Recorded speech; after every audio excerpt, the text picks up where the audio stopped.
जय जय रघुवीर समर्थ, जय जय रघुवीर समर्थ, जय जय रघुवीर समर्थ. सदा सर्वदा योग तुझा घडावा, तुझे कारणी देह माझा पडावा. उपेक्षू नको गुणवंता अनंता, रघुनायका मागणीची आता. हनुमंतांची कुळवल्ली राममंडपा वेला गेली, श्रीराम भक्तीने फळली. रामदास बोले या नामे, शुका सारिखे पूर्ण वैराग्य जाचे. वसिष्ठा परिज्ञान योगेश्वराचे, कवी वाल्मिका सारिखा मान्याईचा. नमस्कार माझा सद्गुरु रामदासा, जयाचा जगी जन्म नामार्थ झाला. जयाने सदा वास नामात केला, जयाच्या मुखी सर्वदा नाम कीर्ती. नमस्कार त्या ब्रह्मचैतन्य मूर्ती, नेत्राने गुरुराजमूर्ती आपुली. मी जे धवा पाहिली, तू विष्णू शिव तूच दैवत मला, तू तात तू माऊली. झाला भाव मनात या मग करू कोणास पाचारण. प्रल्हाद गुरुराज या नित तुम्हा माझे असो वंदन. ऋषिकल्पं रामभक्तं गुरुयज्ञेश्वराभिधं, चतुर्वेदेश्वरः प्राणं प्रणमामि पुनः पुनः. आदौ रामतपोवनादिगमनं हत्वा मृगं काञ्चनं, वैदेही हरणं जटायुमरणं सुग्रीवसम्भाषणं. वाली निर्दलनं समुद्रतरणं लङ्कापुरी दाहनं, पश्चाद् रावण कुंभकर्ण हननं एतद्धि रामायणं. जय जय रघुवीर समर्थ. असे योग जुळून येतात. शनिवारचा दिवस आहे, हनुमंतरायांचा तर आहेच आहे, पण आज त्यांची माता सीता माता तिची जयंती असल्यामुळे त्यांच्याच मुखानी मातेचं जे काही स्तोत्र आहे त्या स्तोत्रानी आज सुरुवात करते. म्हणजे रामचंद्रांचे आशीर्वाद, त्याबरोबर सीतामातेचे आशीर्वाद, हनुमंतांचे आशीर्वाद, समर्थांचे आशीर्वाद, हे सगळे आशीर्वाद प्राप्त होण्याची संधी आज आपल्याला मिळू शकते. कारण आज आपल्या सीतामाईंचा आज जयंती दिवस आहे. त्या ठिकाणी वसिष्ठ संहितेमध्ये एक अष्टक आहे, त्या अष्टकांनी सुरुवात करते. श्री सीतारामचरणौ शरणं प्रपद्ये, श्री सीतारामचरणौ शरणं प्रपद्ये. अंगद उवाच लंकाया हि प्रचंडोग्रे त्वापाठात् रक्षितोऽसितं, श्री सीताष्टाक्षरस्तोत्रं वक्तुर्मर्हसि मारुते. मारुतींना सांगितलंय, मारुतींनी स्वतः ते स्तोत्र रचलंय माईंसाठी. हनुमान वाच रामभक्त महाभाग सन्मते वालिनंदन, श्री सीताष्टाक्षरस्तोत्रं सर्वभीतिहरं शृणु. श्रीमद् रामप्रिया पुण्या श्रीमद् रामपरायणा, श्रीमद् रामाद्भिन्ना च श्री सीता शरणं मम. शरणाश्रितरक्षित्री भास्करार्दैवी भासिता, आकारत शिक्षित्री श्री सीता शरणं मम. शक्तिदा शक्तिहीनानां भक्तिदा भक्तिकामिनीं. ज्याला जे पाहिजे ते दे. शक्ती हवी असेल त्याला शक्ती, भक्ती ज्यांना हवी आहे त्यांना भक्ती. अतिशय सोपं स्तोत्र आहे. शक्तिदा शक्तिहीनानां भक्तिदा भक्तिकामिनां, मुक्तिदा मुक्तिकामानां श्री सीता शरणं मम. ब्रह्माण्युमारमाराध्या ब्रह्मेशादिसुरस्तुता, वेदवेद्या गुणोद्बोधी श्री सीता शरणं मम. शून्या हि निग्रहेण्यानुग्रहाब्धिसुवत्सलाः, जननी सर्वलोकानां श्री सीता शरणं मम. चिदचिदाभ्यां विशिष्टा च सच्चिदानन्दरूपिणी, कार्यकारणरूपा च श्री सीता शरणं मम. विशोका दिव्यलोका च बिंबिदिव्या च भूषणा, दिव्यांबरा च दिव्यांगी श्री सीता शरणं मम. भर्त्री च जगतकर्ती हरति जनकनंदिनी, जगद्धर्ती जगद्योनी श्री सीता शरणं मम. सर्वकर्मसमाराभ्या सर्वकर्मफलप्रदा, सर्वेश्वरी च सर्वज्ञा श्री सीता शरणं मम. नित्यमुक्तसुता स्तुत्या सेविता विमलादिवी, अमोघपूजनस्तोत्रा श्री सीता शरणं मम. कल्पवल्ली दीनानां सर्वदारिद्र्यनाशिनी, भूमिजा शांतिजा शांता श्री सीता शरणं मम. आपदाहारिचाथकारिणी सर्वसंपदां भवाब्धितारिणी सेव्या श्री सीता शरणं मम. यावर वसिष्ठ म्हणतायत, पाणधनुमता प्रोक्तम नित्यमुक्तं सदा श्री सीताक्षरस्तोत्रम भुक्तिमुक्तिप्रदान सदा. आता किती लोकांचे आशीर्वाद या ठिकाणी आपल्याला मिळाले आपण कल्पना करू शकतो. हनुमंतांच्या मुखातून निघालेलं श्री सीतामाईंचं हे जे स्तोत्रवर्णन आहे, त्यानंतर वसिष्ठांचा आशीर्वाद आहे आणि वसिष्ठांचा आशीर्वाद असताना प्रत्यक्ष हनुमंतरायांचं आज आपल्याला दर्शन घ्यायचं आहे. हा जो चुन्याचा मारुती आहे शहापूरचा, याचं दर्शन सगळ्यांनी घ्यावं. आणि याच्या स्तोत्राचं सुद्धा एक वेगळं वैशिष्ट्य आहे जे आत्तापर्यंतच्या स्तोत्रांमध्ये नव्हतं. त्यामुळे वर्णनाच्या आधी आपल्याला त्याचीच माहिती घ्यावी लागणार आहे. इतकं ते महत्त्वाचं आहे आणि अगदी आपल्याला आवश्यक असं हे स्तोत्र आहे. प्रत्येक जीवाला जे आवश्यक असं स्तोत्र आहे ते महत्त्वाचं स्तोत्र आहे. त्यामुळे आता श्री सीतामाईंचा आशीर्वाद, रामचंद्रांचा आशीर्वाद, हनुमंतांचा आशीर्वाद, वसिष्ठांचा आशीर्वाद, अशा पद्धतीने सगळ्या सद्गुरूंचा आशीर्वाद घेऊन आज आपण त्यांचं वर्णन करण्याचा प्रयत्न करू आणि अशा प्रकाराने आपण त्यांच्यावरती सविस्तर विवेचन करू. आता आपलं चुन्याच्या मारुतीचं जे दर्शन आता आपण घेतलं त्याबद्दलचं हे भीमरूपी स्तोत्र 6वं आहे आणि ती वेळ मिळणार नाही असं मला वाटतंय. त्यामुळे ते 6वं स्तोत्र आधी म्हणते. 11 श्लोक आहेत आणि नंतर त्याच्याबद्दलची माहिती देते. भीमरूपी स्तोत्र 6वे. फणीवर उठविला वेग अद्भुत केला, त्रिभुवन जनलोकी कीर्तीचा घोष केला. रघुपती उपकारे दाटले थोर भारे, परमधीर उदारे रक्षिले सौख्यकारे. सबळ दळ मिळाले युद्ध उदंड झाले, कपिकटक निमाले पाहता केलेश गेले. परदळ शघाते कोटीच्या कोटी प्रेते, अभिनवरण पाते दुःख विभीषणाते.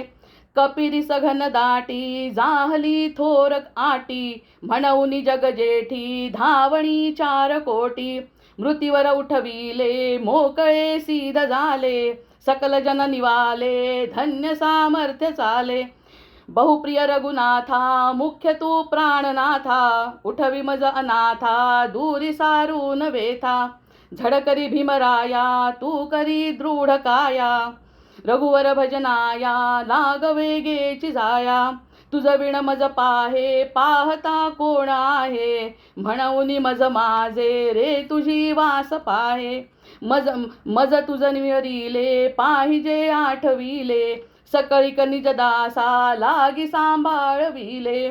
उचित हित करावे उद्धरावे धरावे, अनुचित न करावे त्वाजनी येश घ्यावे. अघटित घडवावे सेवका सोडवावे, हरिभजन घडावे दुःख ते विघडावे. प्रभुवर वीरराया जाहली वज्रकाया, परदळ निवटाया दैत्य कुळे कुटाया. गिरीवर उतटाया रम्य वेशे नटाया, तुझची अलगटाया ठेविले मुख्य ठाया. बहुत सबळ साठा मागतो अल्प वाटा, बहुत सबळ साठा मागतो अल्प वाटा. न करीत हित काटा थोर होईल ताठा. कृपणपण नसावे भव्य लोकी दिसावे, अनुदिन करुणेचे चिन्ह पोटी वसावे. जळधर करुणेचा अंतरा माझी राहे, तरी तुझ करुणा आहे कानये सांग पाहे. कठीण हृदय झाले काय कारुण्य गेले, न पवसी मजकारे म्या तुझे काय केले. बडीलपण करावे सेवका सावरावे, अनहित न करावे तूर्त हाती धरावे. निपटची हटवादे प्रार्थिला शब्द भेदे, कपिघन करुणेचा ओळला राम मेघे वेधे.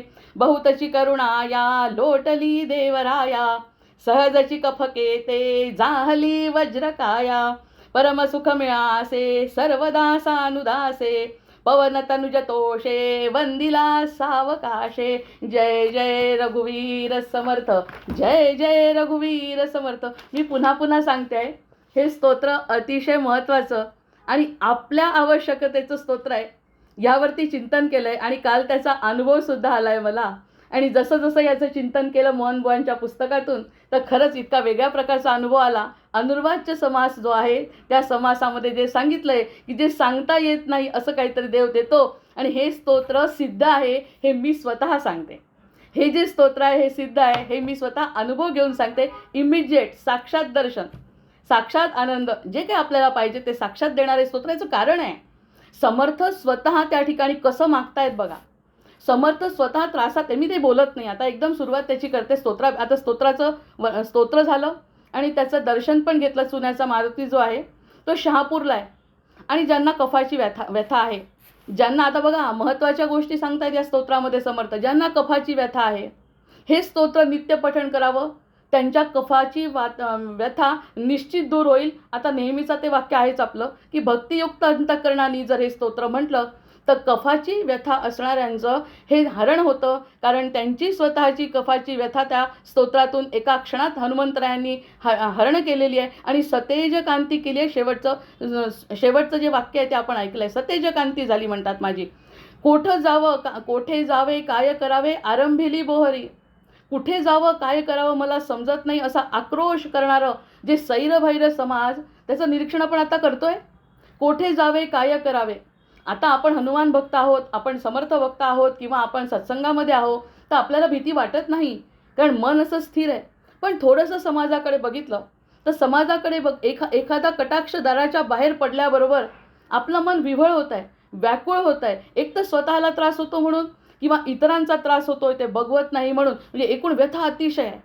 ही अतिशय व्यथा जी आहे ती व्यथा समर्थांना त्या काळात सुद्धा जाणवली. तर आताचं तेच स्वरूप समजायचं आणि कोठे जावे काय करावे आरंभिली बोहरी. आता ते म्हणतात कुठे जाऊ काय करू, आणि कशी अवस्था होती ते पण समर्थ या ठिकाणी सांगतायत.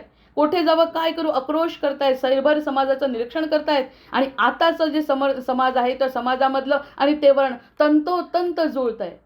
त्यामुळे त्यांनी हा जो मारुतीचं स्तोत्र रचलंय त्या अनुषंगाने रचलंय. एक तर कफाची व्यथा ज्यांना आहे त्यांनी ते नित्य पठण करावं हे सुद्धा सांगितलंय. समर्थ कोयना कराड येथून शहापूरला आले. कोयना कराडहून शहापूरला आले. रांजणखिंड म्हणजे 2 रांजणांच्या आकाराचे डोंगर होते. त्या दोन रांजणासारख्या ह्याच्या भागामध्ये एक ती खिंड आहे. त्या टेकडीवरती समर्थांनी आपलं वास्तव्य ठेवलं. त्याला दास टेकडी असं म्हणतात. दोन्हीकडे रांजणासारखा आकार असलेला डोंगर आहे. आपण प्रत्यक्ष जेव्हा एखादी अशी ट्रिप काढू तेव्हा या सगळ्या वर्णनाचा आपण विचार करू. दास टेकडी आणि 11 मारुती स्थापना जी केली, 11 मारुतींची स्थापना, त्यातला पहिला मारुती शहापूरचा आहे. जय जय रघुवीर समर्थ. पहिला मारुती शहापूरचा आहे म्हणून या स्तोत्राला विशेष महत्त्व आहे असं म्हणते. म्हणजे दगडी रांजणांसारखा जो डोंगराचा भाग आहे त्याच्यामध्ये एक खिंड आहे, त्यामध्ये वास्तव्याला होते रामदास स्वामी. आणि त्यानंतर त्यांनी या ठिकाणी पहिला शहापूरचा चुन्याचा मारुती त्यांनी स्थापन केला.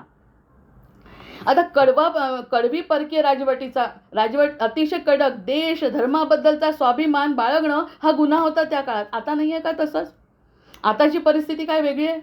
आता जर समजा हिंदू म्हणा किंवा रामाचं नाव घेऊन आणि हे करून ह्याचा सगळा जो गोंधळ चाललाय समाजामध्ये, राजकारण कसं गढूळ झालंय, तर तसं वातावरण त्या ठिकाणी समर्थांनी अनुभवलं. मग त्यावेळी त्यांनी सांगितलं देवाचं नाव घेतलं, धर्माचं नाव घेतलं तर हा गुन्हा आहे. आपण पूर्वीच्या काळी ते रामाचं जे वेळेस ते रामांनी जेव्हा राक्षसांचा निपात केला तो जसा काळ तसा समर्थांच्या वेळी सुद्धा होता. आणि त्यांनी सांगितलं नाव नाही घ्यायचं कोणी, तो गुन्हा आहे. बरं नुसता गुन्हा नाही तर त्या गुन्ह्याची शिक्षा म्हणून प्राणांची आहुती सुद्धा द्यावी लागायची लोकांना. त्या मानाने आपण आपल्या घरात सेफ आहे असं म्हणायला पाहिजे समर्थ कृपेने, कारण इतकं भयंकर विचित्र वातावरण होतं. म्हणजे हा काही योगायोग नाही आहे आपण ज्याच्यावरती चर्चा करतोय. अशा सगळ्या घाणेरड्या परिस्थितीमध्ये समाजाची व्यवस्था नसताना धर्माचं नाव जर कोणी घेतलं तर तो गुन्हा ठरत होता. सरळ सरळ पोलीस स्टेशनमध्ये नेऊन त्यांना प्राणांची आहुती द्यावी लागत होती. एवढी कठीण अवस्था होती. त्या गुन्ह्याची मठ मंदिरे पाडली जात होती. आता सुद्धा आम्ही पुण्यामध्ये प्रत्यक्ष बघितलंय की मठांना आणि मंदिरांना किती त्रास आहे. आणि त्या त्रासावर जर कोणी बोललं तर त्याला सुद्धा त्रास आहे बोललं म्हणून.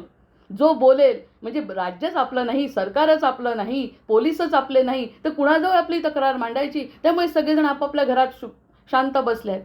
मग अशी व्यवस्था तेव्हा होती. मग त्यांनी हातातली कुबडी उंचावली, होणार तसं. त्यावेळी सुद्धा त्यांना तीच अवस्था आली होती जशी आता आली. मग त्यांनी म्हटलं केल्याने होत आहे रे आधी केलेची पाहिजे असं म्हणून त्यांनी आपली कुबडी हातातली वर दाखवली. पहिले ते हरिकथा निरूपण पहिल्यांदा निरूपण करा, घरामध्ये करा, दारामध्ये करा, लहान मुलांच्या समोर करा, सगळ्यांच्या समोर हरिकथा निरूपण करा. दुसरे ते राजकारण आणि मग राजकारणामध्ये सुद्धा उतरा. तिसरे ते सावधपण, सर्वाविषयी श्रीराम आणि सगळ्यांच्या विषयी सावधपण. इतके चांगल्या शब्दामध्ये लोक आपल्याशी बोलतात, इतके चांगले बोलतात की असं आपण त्यांच्यावरती भाळतो, इतकं कौतुक त्यांचं करतो. आणि कौतुक केल्यानंतर त्यांचं खरं रूप आपण समोर बघतो. अरे हे त्याचं जे होतं तो सगळा स्टंट होता प्रसिद्धीचा. प्रत्यक्षामध्ये इतकं त्याच्यावरती बोलला की वाईट आहे राजकारण, वाईट आहे राजकारण, आणि त्या राजकारण वाईट असून आपल्या सगळ्यांच्या मतं त्याच्याकडे ओढल्या गेल्याबरोबर तो स्वतःचं मत वेगळं करून निघून गेला.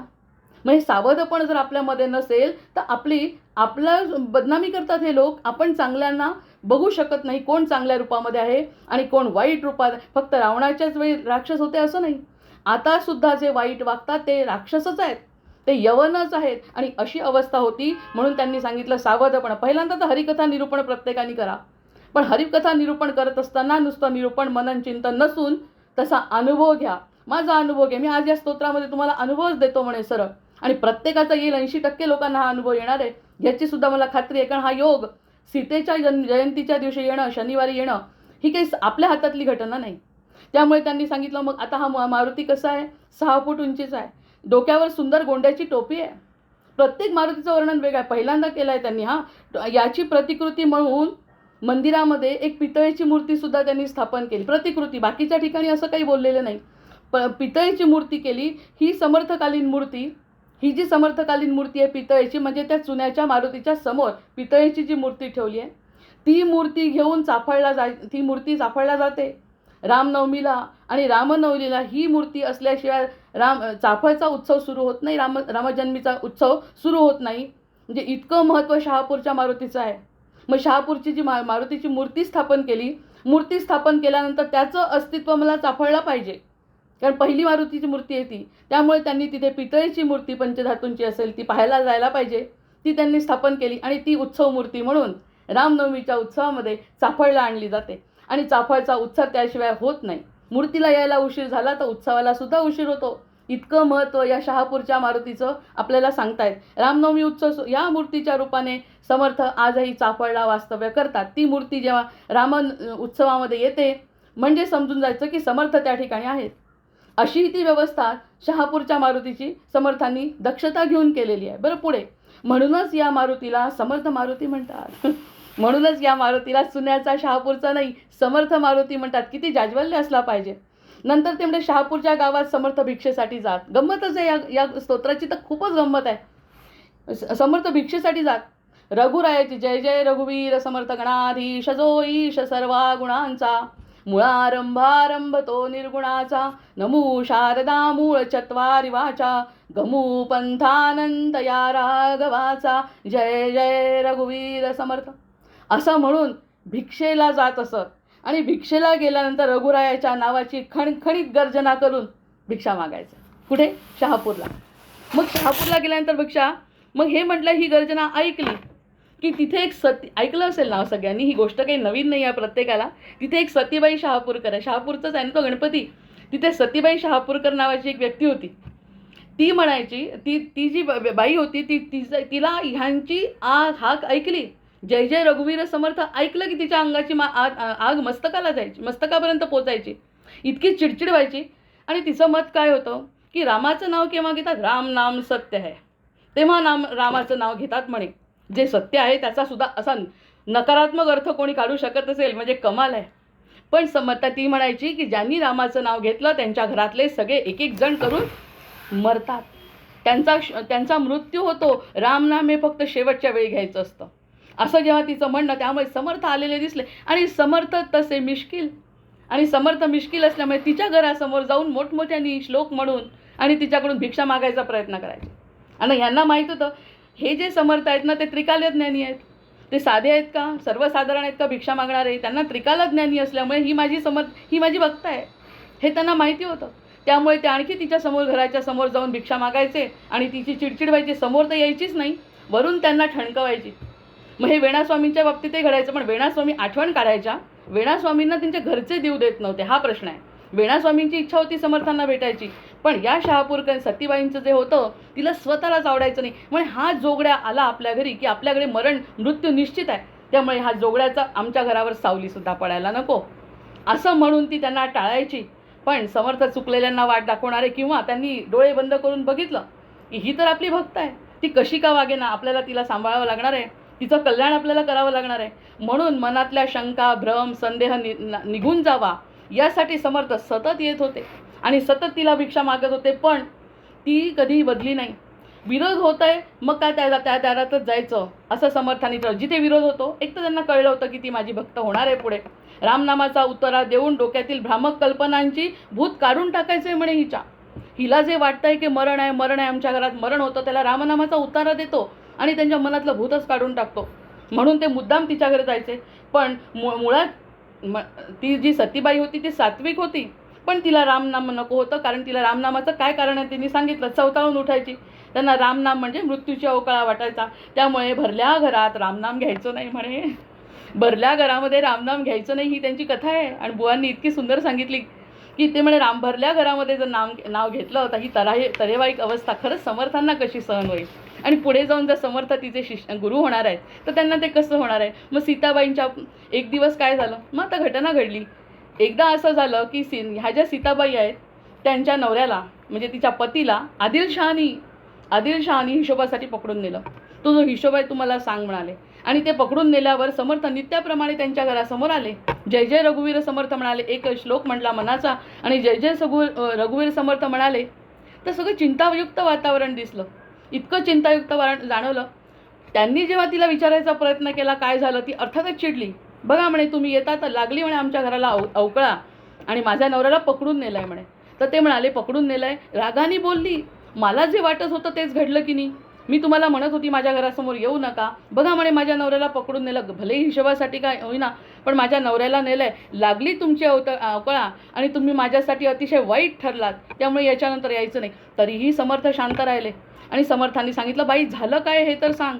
मग तिने सांगितलं. कुठून तरी कळलं त्यांना की त्याला काहीतरी हिशोबासाठी नेलंय. अशी चौकशी केल्यावर त्यांनी मनाशीच ठरवलं.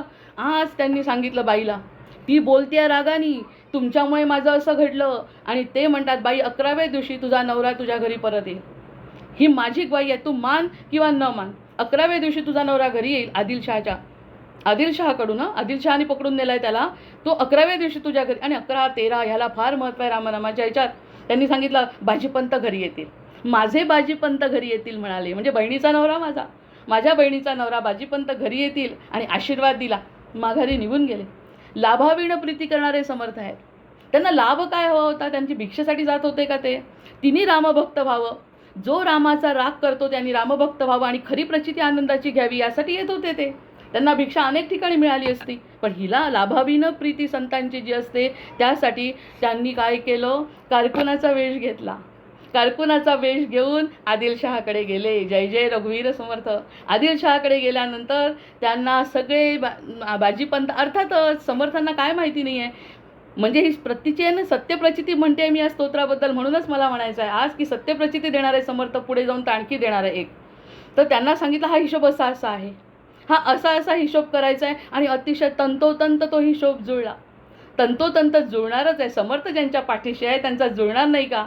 आणि मग बाजीपंतांना घेऊन आणि समर्थ बरोबर 11व्या दिवशी बाजीपंत त्यांच्या घरी पोहोचले. आणि त्यांनी सांगितलं अर्थातच ज्यांनी हे काम केलं ते बाजीपंतांच्या समोर समर्थ उभे होते. ते की आपल्यासारखं नाही की कल्पना करतायत. समर्थ समोर हिशेब केला. आदिलशहाला पटला. आदिलशहानी त्यांना सोडल्याबरोबर ते जे वापस आले बाजीपंत ते समर्थ भक्त होऊनच आले. जय जय रघुवीर समर्थ. आता मला समर्थांनी वाचवलंय. एवढ्या कठीण प्रसंगातून मला समर्थांनी वाचवलंय. तर मी घरी येताना आणि ते गणाधीश जो ईश सर्वा गुणांचा मुळारंभ म्हणतच आले. जय जय रघुवीर श्रीराम जय राम जय जय राम श्रीराम जय राम जय जय राम. अरे जी बाई म्हणते माझ्या घराला रामाचं नाव नको अवकळा येते म्हणे मरणाची. तिच्या घरी तिचा नवरा नाचत येतोय श्रीराम जय राम जय जय राम श्रीराम जय राम जय जय. आणि सोबत समर्थ आले. तुमचे राम नाम तुमच्या कुटुंबाचा घात करेल असा ओरडा करणाऱ्या ज्या सतीबाई आहेत ना आता मात्र समर्थांच्या सांगण्यावरून रामनाम घ्यायला लागल्या. आता नवरा घरी आला म्हणजे काय एक प्रचिती आली समर्थांची की समर्थ काही करू शकतात. मग जीवानी त्यांनी सांगितलं की जीवानी नाम घेऊन नरदेहाचे सार्थक करावे ही बाई तळमळ आहे माझी फक्त. बाकी तुला काय करायचं मला माहिती नाही. पण जीव जर आपल्याला जो जन्माला जीव म्हणजे त्यांनी थोडक्यात त्यांना निरूपण केलं की या रामनामाचं काय महत्त्व आहे. शेवटी का म्हणतात तुझ्या मनात येतं मरताना म्हणतात म्हणून तुझ्या मनात अवकळा येते बाई. पण ते कानात देऊन निदान शेवटच्या क्षणी तरी कानात रामनाम पडावं म्हणून ते रामनाम, ते मरणाची अवकाळा नाही, अमरत्वाचं स्थान आहे रामनाम म्हणजे, हे वगैरे त्यांनी समजावून सांगितलं. मग समर्थांचे सामर्थ्य त्यांनी अनुभवलं दोघा नवरा बायकोंनी, आणि दोघं नवरा बायको त्यांचे अर्थातच शिष्य बनले व त्यांना भिक्षा घालण्याची अनिवार्य ओढ लागली. आता कधी येतील समर्थ, आणि प्रत्यक्षात काय होणार आहे आपल्याला माहिती आहे. एकदा का त्याला महत्त्व कळलं की मग समर्थ गायब होणार आहे. कारण जोपर्यंत ती करत नव्हती तोपर्यंत तिच्या समोर उभे राहत होते, आणि आता तिला अशी ओढ लागली की कधी एकदा समर्थ 11 वाजता येतील आणि केव्हा त्यांना भिक्षा घालू. एकदा तर असं झालं की समर्थ जर दिसले नाही तर जेवले नाहीत दोघं नवरा बायको. म्हणजे अशी परिस्थिती त्यांना आल्यामुळे हे समर्थांनी जाणलं, ओळखलं, आणि मग बाजीपंत वेळेवर बाजीपंतांना सांगितलं, मी तुमची वेळेवरची भिक्षा आम्ही स्वीकारू. आदिलशहाच्या दरबारात असलेले 2 सरदार जे होते की आदिलशहाच्या दरबारात अजून 2 सरदार होते, ती गोष्ट मला आठवत नव्हती म्हणून आठवली मला आता, की दरबारामध्ये 2 सरदार होते आणखी, बाजी घोरपडे आणि विनायकराव देशपांडे, हे दोघं अनुग्रहित होते.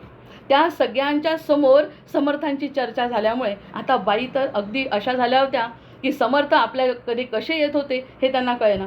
मग समर्थांच्या सांगण्यावरून त्यांनी बाजीपंतांना प्रकरणात मदत केली. तो हिशोब झाला, सुटका झाली, आणि सतीबाईचं घर रामनामाने भरून गेलं.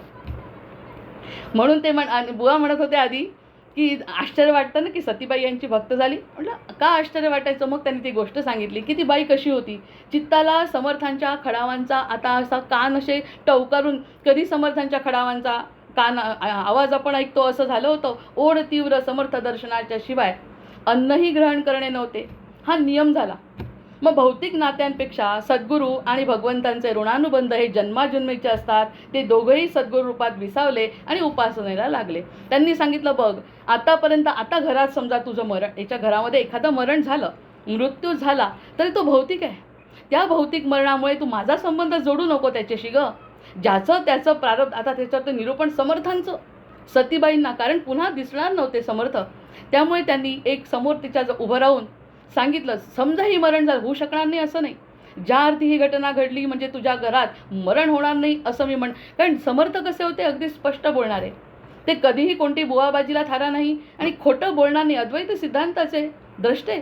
मग त्यांनी सांगितलं, बाई तू आता मानलं मला, याचा अर्थ दुसऱ्या दिवशी मरण तुझ्या घरात होणार नाही असं नाही सांगता येत मला.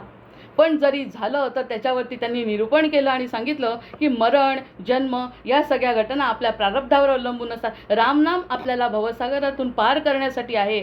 या सगळ्या बाकीच्या दैहिक गोष्टींसाठी तुला त्याचा उपयोग करून घेण्याचं कारण नाही. तू सतत रामनाम घे. असं म्हटल्यावरती हिला वाटत होतं, हे जेवल्याशिवाय मी कशी जेवणार, मी जेवणार नाही. मग त्यांनी म्हटलं की समर्थ भ्रमंतीवर असताना मग समर्थांना कळलं ही आपली भक्त झाली आहे, आता या ठिकाणी थांबण्याची काही गरज नाही, किंवा त्यांना आणखी दुसऱ्या ठिकाणी जायचं असल्यामुळे ते निघून गेले. मग सतीबाई शोधत त्यांना त्या गडावरती, दास टेकडी ज्याच्यावरती आता 2 रांजण आणि मध्ये जी टेकडी आहे ज्या ठिकाणी समर्थ राहत होते त्या ठिकाणी ती पोहोचली शेवटी. म्हणजे एखाद्याला जर ओढ लागली, जसं आपल्याला सुद्धा सारखं एखादी गोष्ट जर ऐकायची करायची म्हटलं तर ती ओढ लागते. तर ते आले नाही समर्थ 2 दिवस, तर ती दास टेकडीवरती गेली. त्या 2 दिवसाचा तिचा उपास आहे. बरं 2 दिवसाचा उपास, कारण समर्थ आलेले नाहीत.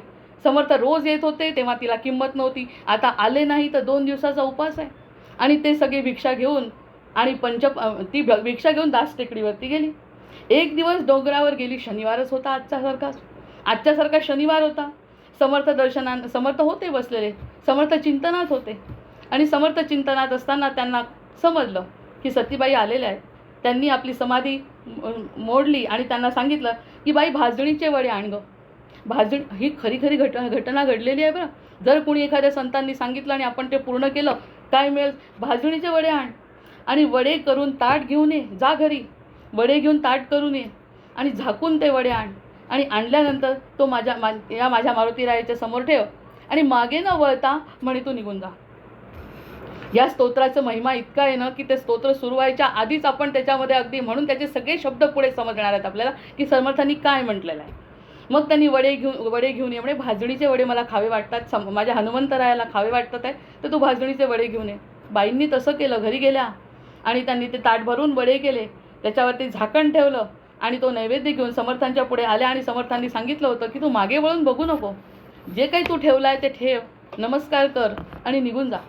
तर तिला मनुष्य स्वभाव आहे. वडे ठेवले थोडी पुढे गेली आणि मनुष्य स्वभावाप्रमाणे मागे वळून बघितलं. जे तिने बघायला नको होतं असं समर्थांचा आग्रह होता, पण तिने मागे वळून बघितलं. मागे वळून बघितल्यावरती तिने बघितलं की समर्थ आणि हनुमंतराय ते दोन्ही बसून वडे खात होते तिचे. आणि हे सगळं तिचं ते दिव्य तेज हनुमंताचं बघितलं. आणि ते हनुमंतांचं दिव्य तेज बघून बाईंना मूर्छा आली. नुसतं समर्थांना बघण्यासाठी आलेली तिला प्रत्यक्ष हनुमंतांचं दर्शन घडलं आणि ती मूर्छा येऊन पडली. अर्धा पाऊण तास झाला तरी ती मूर्छे. समर्थांना कळलं की समर्थ म्हणाले या बाईंना म्हटलं होतं, पण त्या बाईचं पुण्य इतकं आहे हे मला कळलं होतं की ते जे मी म्हणत होतो सारखा द्रष्टे की ही बाई जे मला रामनाम नाही म्हणते तिला प्रत्यक्षात काय घडणार आहे मला माहिती होतं. तिला सांगून सुद्धा तिने मागे वळून बघितलं आणि त्या दिव्य तेज तो तिला सहन न झाल्यामुळे ती मूर्छित होऊन पडली. मग मूर्छित झाल्यानंतर समर्थ तिला म्हणाले बाई तुझं पुण्य किती थोर आहे, बाई तुझं पुण्य किती थोर आहे की तुला प्रत्यक्ष हनुमंतरायांचं दर्शन झालं आणि म्हणून तू निपचित पडले. शुद्धीवर आल्यावर म्हणाले तिला तुला दर्शन झालं आणि त्याच मारुतीची मी इथे स्थापना करतो. म्हणजे त्यांनी सरळ सरळ आपल्याला प्रूफ दिला आहे की मी स्वतः जे बघतो ते कोणीतरी बघितलं आहे. जो समर्थ भक्त आहे त्याने त्या ठिकाणी हनुमंतांचं दर्शन घेतलं आहे आणि तो जो हनुमंत आहे तो मी त्या ठिकाणी स्थापन करतो. जय जय रघुवीर समर्थ. हा जो चुन्याचा मारुती शहापूरचा आहे तो शहापूरकर बाईंच्या नावानेच म्हणावा लागेल. आणि या पद्धतीने त्यांनी ते स्थापन केलं आणि तोच मारुती. त्याच्याशिवाय कुठलं होत नाही पूर्ण. चाफळचं जे रामनवमीचा उत्सव पूर्ण होत नाही असं ज्या प्रकारची मूर्ती 6 फुटाची समर्थांनी त्या ठिकाणी बांधली आणि तिला सांगितलं हा म्हणजे मी आहे, मी तुझ्यासाठी स्थापन केला आहे. मग याचा अर्थ काय आपल्याला कळायला पाहिजे आता की आता बाई तू माझ्या मागे लागू नको. आता मी निघून चाललो आहे, आता आणखी देशाटनाला मी पुढे जाणार आहे. त्यामुळे आता माझ्या मागे न लागता मी आणि तू दर्शन ज्याचं घेतलं आहे तोच मारुती तुझ्यासाठी मी इथे ठेवतो आणि आता मी जातो. म्हणजे आधी जबरदस्तीने तिच्याकडे यायचं, त्यानंतर तिला पटवायचं, त्यानंतर तिला निरूपण करायचं, निरूपण करून तिची स्वतःची पुण्याई वाढवायची. पुण्याई वाढवली, आशीर्वाद दिल्यानंतर त्यांनासुद्धा कळलं नाही इतकी पुढे ती व्यक्ती गेली आणि तिने प्रत्यक्ष हनुमंतांचं दर्शन घेतलं आणि तिला सांगितलं बाई तू ज्याचं दर्शन घेतलं जे तू सहन करू शकली नाही ते तेज मी स्वतः जे अनुभवलं आहे ते सगळं तेज रूपानी मी हा खड्याचा मारुती जो आहे चुन्याचा मारुती जो आहे तो शहापूरला तुझ्यासाठी स्थापन करतो. म्हणजे तिचं जसं झालं तसं सगळ्यांचं होणार आहे. हे पुढे अजून 1-2 कथांमध्ये सांगतात येते की तू इथे दर्शन घे, आता माझ्या मागे येऊ नको. आणि शेवटी देहाचं कसं असतं की देहाचा आधार किती वेळ घेणार तू, किती दिवस तू माझ्या मागे येणार, किती दिवस तू माझ्या खडावांचं ऐकणार, किती दिवस मला तू भिक्षा देणार, एक दिवस तुला सोडावं लागणार आहे. हा सगळा मोह तुला सोडायचा आहे.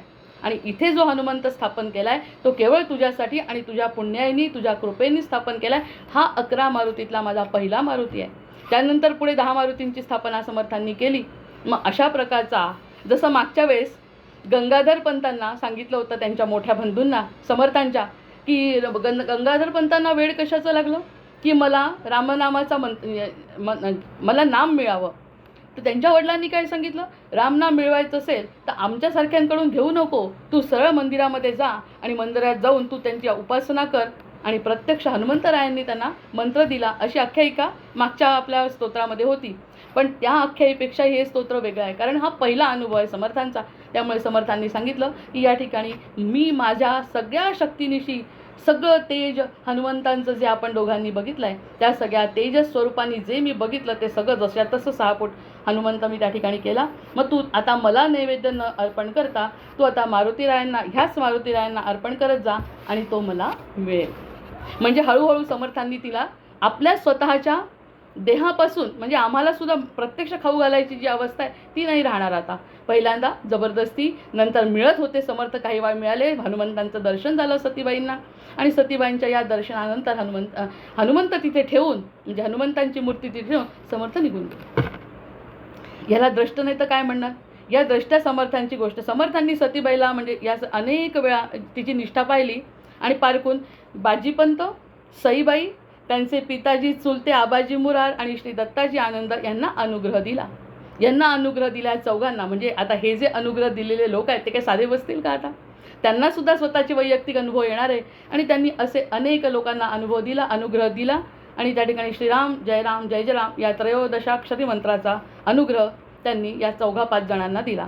आता 11 मारुतीमधला हा जो पहिला मारुती आहे हनुमान जयंतीचा उत्सव शहापूरच्या मारुतीसमोर समर्थ साक्षीने पार पडला. पहिला शहापूरचा जो उत्सव आहे तो समर्थांच्या साक्षीने पार पडला. खणखणीत आवाजामध्ये महारुद्रावतार तो सूर्यवंशी अनाथादिना पूर्ण तारावयासी असा चैत्र पौर्णिमेचा जन्म झाला. नमस्कार माझा तया मारुतीला. जय जय रघुवीर समर्थ. या शहापूरच्या वास्तव्यात अनुग्रहाची गुरुदक्षिणा म्हणून समर्थांनी सतीबाईच्या चुलत भावाच्या मुलाला भिक्षा म्हणून मागितलं. म्हणजे हळूहळू एवढी त्यांच्यावरती कृपा झाली की त्यांचा जो चुलत भाऊ होता तो त्यांनी स्वतःजवळ भिक्षा म्हणून ठेवून घेतला.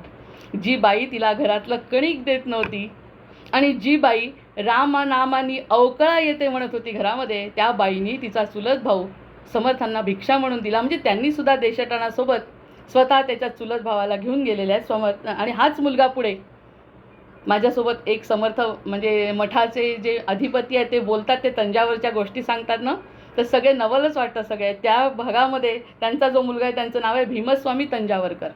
असा जो त्यांचा भाचा त्याचं नाव पुढे भीमस्वामी तंजावरकर म्हणून तो प्रसिद्ध झाला. तंजावर मठाचा महंत झाला. त्या तंजावर मठाचा तो महंत झाला. ही कुणाची गोष्ट आहे? सतीबाई शहापूरकरांच्या भावाची. आता हे समर्थ लिहितात पुढे, मग त्यावरती समर्थ म्हणतात आहे पुढे नाना भक्त मिळाले अपार. ह्यामुळे इतके भक्त मिळाले, पहिला मारुती असल्यामुळे कोणालाही पहिल्या गोष्टीबद्दल जरा वेगळी चिंता असते. त्यांना तसं सर्व कार्य श्रीरामार्पण आहे, पण तरीसुद्धा मी हे पहिल्यांदा मांडल्यानंतर त्याचा परिणाम काय होईल समाजामध्ये, कारण समाज कसा होता याचं वर्णन मी जास्त केलं नाही, कारण आपल्याला हनुमंतरायांबद्दल बोलायचं असतं म्हणून. तर या अशा वातावरणामध्ये ते म्हणतात पुढे नाना भक्त मिळाले अपार. महोत्साव होती थोर थोर. शहापूर स्वामींचे मुख्य अधिष्ठान. मोक्षाचे भुवन भूमंडळी श्रीराम. म्हणजे हे जे मोठं संस्थान झालं त्या संस्थानामुळे इतक्या लोकांना रामनाम आणि सगळ्या लोकांना धर्माचरण घडलं आहे. असा हा जो स्वामी आहे भीमस्वामी तंजावरकर, त्याच्या मावशीसाठी म्हणजे अर्थात या मंदिराची स्थापना झाली, या मारुतीची स्थापना झाली. म्हणजे चाफळच्या उभारणीच्या आधी शहापूर हे समर्थांचं मुख्य ठिकाण होतं. आता चाफळ आपल्याला म्हणतो मुख्य प्राण रामाचा, जसा हनुमंत आहे तसा मुख्य प्राण हा समर्थांचा चाफळचा राम आहे. पण चाफळच्या रामाच्या आधी जे म्हटलं राम येणार आहे जे त्यांच्या अंगावरती शहारा आला होता त्याच्या आधीची घटना आहे. त्यांची ही पूर्वतयारी आहे शहापूरची. म्हणजे मग समर्थांचं मुख्य ठिकाण आहे. या मारुतीच्या मंदिराच्या शेजारी समर्थांची ध्यान गुंफा आहे, ते पण आपण बघायला जायला पाहिजे. चाफळला आणि शहापूरला जेथे समर्थ अधिक वास्तव्यात राहत असत तेथे त्यांची गुहा असते, ज्या ठिकाणी ते ध्यान करतात. जास्तीत जास्त काळ त्या गुहेत ते राहतात. आध्यात्मिक, सामाजिक, राजकीय चर्चेसोबत पारमार्थिक चिंतनातून माणूस घडवण्याचं कार्य या ध्यानगुंफेमध्ये स्मरण करून समर्थांनी केलेलं आहे. म्हणजे जितकं आपल्याकडून शक्य आहे तितकं जास्तीत जास्त लोकांचा प्रसार. जी बाई कणिक देत नव्हती, ज्यांचा मुलगा दिलेला आहे भिक्षा म्हणून, त्या मुलांनी मठस्थापना केली. हे सगळं समर्थांनी द्रष्टे असल्याशिवाय कळलं का सगळं? मग हे सगळं घडवून आणलं, हे कार्य केलं. आध्यात्मिक चिंतनाच्या बरोबर शिवबांसाठी काही गुरुसंदेश यंत्रणा आणि गुप्त चिंतनात्मक संदेश यांनी या गुहेमध्येच रचलेले आहेत. जयास एकांत मानिला अवघ्या आधी कळे त्याला, किंवा अखंड एकांत सेवावा. अभ्यासही करीत जावा, काळ सार्थकी लावावा. जनासहित श्रीराम. म्हणजे एकांतात राहायचं, जनासाठी काळ सार्थकी लावायचा. हे सगळं स्वतः करण्यासाठी मोहामध्ये अडकले नाहीत की आता ही भक्त झाली आता हिच्या मागे लागायचं किंवा हिच्याकडून भिक्षा घ्यायची, हिच्याच गावात राहायचं नाही. उलट तिला हनुमंतांचं दर्शन देऊन हजारो लोक आणले असते, शेकडो म्हणायचं तर हजार नाही म्हणतायत, शेकडो लोकांना त्यांनी आपल्यासोबत नेलेलं आहे. म्हणून त्यांनी म्हटलं की अवघा हलकल्लोळ करावा, देव मस्तकी धरावा, अवघा हलकल्लोळ करावा. बरं, दास डोंगरी राहतो, यात्रा देवाची पाहतो. असा डोंगरामध्ये राहिलेला दास, हे जे वचन आहे त्यांचं, ते रांजणवाडीच्या डोंगरावरती राहून मारुतीशी सुखसंवाद करीत असत. आपण कल्पना करू की त्या रांजणवाडी ठिकाणी डोंगरामध्ये राहत असताना सुखसंवाद मारुतीरायांशी. तसं चंद्रगिरीच्या गुहेत राहून भीमरूपाचे चिंतन चंद्रगिरीची गुहा आहे चाफळजवळ, तिथे भीमरूपाचं चिंतन. म्हणजे ह्या सगळ्या दोन्ही गोष्टी करत असतात त्या ठिकाणी समाजाभिमुख परमार्थ कसा करावा याचं मनन करेल. आता ही गोष्ट जर आपल्याला कळली तर या सगळ्या गोष्टीचं चिंतन करत असताना त्यांचं पहिलं निसर्गाचं प्रचंड वेड आहे. त्यांना निसर्गाचं प्रचंड वेड आहे म्हणजे भरला घनदाट हरी दिसे असं म्हणत असताना, देव डोलतो उंच पिकातून असं म्हणत असताना ते घंटोन घंट त्या निसर्गाकडे बघत असते. म्हणजे आपण घळीमध्ये गेलो आणि तिथला धबधबा पाहिला, त्या धबधब्याचं वर्णन करतो म्हटलं तर पुन्हा 1 तास जाईल. तर त्या घळीकडे बघत असताना समर्थांनी किती सुंदर श्लोक लिहिले, किती सुंदर स्तोत्र लिहिलं आहे. कणाकणात ईश्वराचं चैतन्य रूप अनुभवत होते समर्थ. आणि चंद्रगिरीच्या गुहेतून सभोवतालच्या ईश्वराचा मुक्त आयुष्य अनुभवताना त्यांचं संतमन आनंद विभोर झालं. त्या स्तोत्राच्या आधी बरं, चंद्रगिरीचा डोंगर त्यात गुप्त एक विवर, येथे राहे योगेश्वर निरंजन श्रीराम. रे नवल त्या निरंजनाचे शिखर पाहो आकाशाचे, ऐसे पृथ्वीमध्ये कैचे पाहो जाता श्रीराम. जागा सुंदर घन तेथे सुखावले मन, वरी पाहता गगन साठविले गे श्रीराम. तेथे अखंड नाही वात म्हणूनी जागा तो निर्वात, शीतकाळी घुमघुमीत वस्त्र न लागे श्रीराम. कृष्णा कोण्या दोन्हीकडे, किती सुंदर वर्णन आहे पहा. कृष्णा कोण्या दोन्हीकडे, मध्ये पर्वताचे कडे, मंडळ पाहता चौकडे, समाधान श्रीराम. अशा समाधानी अवस्थेमध्ये समर्थ बसतात बरं त्या ठिकाणी. तळी असती शेते भाते, तया फिरता ती आडते, नाना परीची मार्गस्थे येती जाती श्रीराम. वरती सेरडे मेंढरे, गुरे सिंगुरे वासरे. आता कृष्णाचं वर्णन नाही का हे, ते म्हणतात वरती सेरठे मेंढरे, गुरे सिंगुरे वासरे, ठाई ठाई गुराखी पोरे, क्रीडा करती श्रीराम. आपणही वर्णन करू त्याचं. नंतर म्हणतात भोवती डोंगराची धाटे, दिसती कडे आणि कपाटे, सवेची येता ती धुकुटे, झाकोळती श्रीराम. तळी पाहता आकाश तळ्यामध्ये पाहिलं तर आकाश दिसतंय. तळी पाहता आकाश दिसे दुसरे कैलास. आज तर कैलास पर्वताचंही वर्णन झालंय. रामाचं, कैलासाचं, सीतेचं, हनुमंताचं, समर्थांचं, सद्गुरूंचं. तळी पाहता आकाश दिसे दुसरे कैलास, जेथे जावया संतोष वाटत असे श्रीराम. इथेच राहावं वाटतं म्हणतात या ठिकाणी. पण लागलीच म्हणतात नाही समाजाची स्थिती कशी आहे, मला निघावं लागेल. पण इतकं सुंदर वर्णन करत बघत राहायचे. कितीतरी वेळ आपल्या घरातून चंद्र सूर्य दिसल्यावर आपण जसं बघत राहतो तसे समर्थ, म्हणजे त्यांना इच्छा नव्हती का निसर्गाकडे बघत आनंद घ्यायची, पण समाजकार्य करायचं आहे. त्यामुळे इतकं सुंदर वर्णन करून ते म्हणतात, हे सारे निसर्गाचे लेणे, हे रघुनाथाचे देणे. त्या ठिकाणी पुन्हा रघुनाथ दिसला. पुन्हा त्यांना या निसर्गाच्या लेण्या म्हणजे भरला घनदाट हरी दिसे, हे सारे निसर्गाचे लेणे, हे रघुनाथाचे देणे, असून ते हनुमंताच्या कृपेने वर्णू शके श्रीराम. हे सगळं हनुमंतांच्या कृपेने वर्णन करू शकतो. माझी कुठे मती आहे म्हणतात, एवढी माझी कुठे मती आहे की त्याचं कौतुक करावं. माझ्या रघुनाथाच्या कृपेने आणि हनुमंताच्या कृपेने मी रघुनाथाचं हे जे लेणं आहे त्या लेण्याचं म्हणे मी वर्णन करतो. आणि अशा कृतज्ञता व्यक्त करत समर्थ, राया रघुनाथाचे देणे झाले हनुमंता कारणे, देव पहावया पारणे डोळ्याचे श्रीराम. माझ्या डोळ्याचं पारणं फिटलं म्हणे आधी. अजून स्तोत्रांना सुरुवात नाही. आपण जरी 5-6 स्तोत्र ऐकलेली आहे तरी पण स्तोत्रांची सुरुवात नाही अशी कल्पना करा. आणि मग त्यांनी 11 मारुतीची स्थापना केलेली आहे ना. रामदासाचा विसावा, रुद्र झाला करावा, भक्तजन वेगी धावा, दर्शनासी श्री. चला धावा धावा, लवकर लवकर चला. त्या भक्तांनी सले दर्शनाला या. हा जो माझा भरला घनदाट हरी दिसे या माझ्या डोंगरदऱ्यांमध्ये स्वतः राहिलेले आहेत. आणि त्या ठिकाणी तुम्ही सगळेजण या, मी काय देतो ते राहिलंच आहे सांगायचं अजून. मग 11वा रुद्र म्हणजे हनुमंत, तो रामदासाचा विसावा आहे. त्याला भेटायला येण्याची काकुळतीची साध अजूनही चंद्रगिरीच्या गुहेतून असं म्हणतात भिनते. थोडं 2 मिनटं वेळ द्याल मला, कारण आज महत्त्वाचा मुद्दा राहून जाईल नाही तर. देव सख्यत्वे राहे आपणासी, हे तो वर्मा आपणेची पासी, आपण वचने बोलावी जैसी तैसी येती पडसादे श्रीराम. ते म्हणतात आपण जसं बोलू तसा पडसाद मिळतो, आपण जसं चांगलं बोलू चांगला पडसाद मिळतो. आणि अशा पद्धतीने शेवटची माझी जी, मग त्यांनी म्हटलं हे स्तोत्र स्फुरलं तेव्हा समर्थांना कफाचा त्रास झाला. इतका कफाचा त्रास झाला याचं कारण बोलत बसलो तर खूप मोठं आहे की गोदावरीच्या तीरी त्यांनी जी 12 वर्ष तपश्चर्या केली त्यामुळे त्या पाण्याने त्यांच्या शरीराला जो त्रास झाला त्यामुळे त्यांना कफाची व्यथा झाली. कफाची व्यथा जेव्हा झाली त्याचं वर्णन मी पुढे करणार आहे. त्या स्तोत्रामध्ये त्यांनी कसं वर्णन केलं आहे तुम्ही पुन्हा एकदा ते स्तोत्र वाचा, त्या प्रत्येक शब्दाचा अर्थ कळेल. अरे बाबा, मला माझ्यासाठी काही नको, मला देह म्हणजे काय, देह नश्वर आहे हे सगळं माहिती आहे, पण माझं कार्य व्हायचं आहे ना पुढे, माझं कार्य व्हायचं आहे. आणि मला जर असा कफाचा वेदना झाली तर मी कार्य कसं करू, माझे हातपाय चालत नाही रे. या तपश्चर्येने झालं असेल कदाचित, म्हणजे जे काही त्यांनी केलं आपण म्हणतोय तपश्चर्या, त्यांनी स्वतः काहीच म्हटलेलं नाही. हनुमंता, मला इतका त्रास होतोय कफाचा, एका क्षणात जर तू पावला नाही तर कठीण आहे. म्हणजे सगळ्यांना पावतो, सगळ्यांना तू पावतो आणि मला पावणार नाही, माझी अशी काय चूक झाली, माझा शेवटचा असेलही अपराध झालेला काही, तर तो अपराध हनुमंता क्षमा कर आणि माझी व्यथा म्हणे तू हरण कर, कफाची व्यथा माझी हरण कर. या ठिकाणी बुवांनी मला सांगितलं असं की कफ म्हणून नाही, जी काही आपली आपली व्याधी आहे, म्हणजे मायेमध्ये जे काही अडचणी संकट आहेत ती आर्तपणे जर समर्थांना सांगितली तर त्या ठिकाणी मारुती राया आपल्यासाठी धावत येतो. याचं हे स्तोत्र उदाहरण आहे. म्हणून त्यांनी यासाठी म्हटल्यानंतर काय झालं, ते म्हणतात नरदेहाचं स्तवन करून परमेश्वर प्राप्तीचं घबाड मी मागत नाही.